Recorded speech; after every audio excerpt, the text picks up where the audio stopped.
కడప నుంచి ఎవడో వచ్చి చెప్పాడు, నేను సుబ్బారెడ్డిను ఈ భూమి దొబ్బేస్తాము మాకు వచ్చేస్తాను. నీవెవడిని ఇక్కడ రమ్మన్నాడు? శ్రీకాకుళం పెట్టి నీ అబ్బగారు సొమ్ము అనుకున్నావు, యుద్ధమెత్తాం బొమ్మని చెప్పాను. మన ఫ్యామిలీస్ అవి ఎవరో కానీ వాళ్ళు ఎవరో కూడా నాకు తెలియదు, పార్టీయా నేను చూడను. అంటే ఏమనుకుంటున్నాడు, అక్కడి నుంచి వచ్చేస్తే మనం ఇక్కడ చేయొచ్చు, మన అజమాయిషి చెలాయించవచ్చు అనుకుంటు. అది నేను అవమానంగా భావిస్తాను. ఇవన్నీ ఏవి మీకు ఎలక్షన్లో అక్కర్లేదని అంటే పక్క కాన్సెన్స్ ఇప్పుడు సీన్ చెప్పాడు చూడండి, కొందరికి ఎందుకు ఇచ్చేస్తారు అక్కడి నుంచి. అసలు ఈ పట్టణానికి వచ్చిన వాళ్ళు ఎక్కడి నుంచి వస్తున్నారు?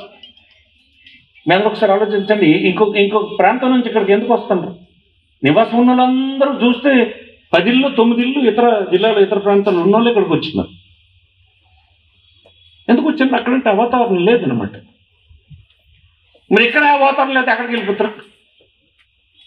వాతావరణం లేకపోవడానికి ఏం పెద్ద ఇదేముంది, వదిలేస్తే అయిపోతుంది, రౌడీలు మయం అయిపోతుంది.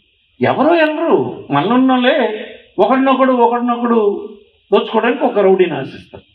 ఆ రౌడీకి ఆడికంటే పెద్ద రౌడీ ఇంకొకటి ఎక్కడో ఉంటాడు, ఆ పెద్ద రౌడీకి ఇంకొక అసలు బాస్ ఇంకోటి ఉంటాడు. ఈ సిస్టమ్ అలాగే ఈ రౌడీల చేతిలోకి వెళ్ళిపోతుంది. ఎలా పాడైపోయినాయంటే మిగతా దగ్గర ఇవే.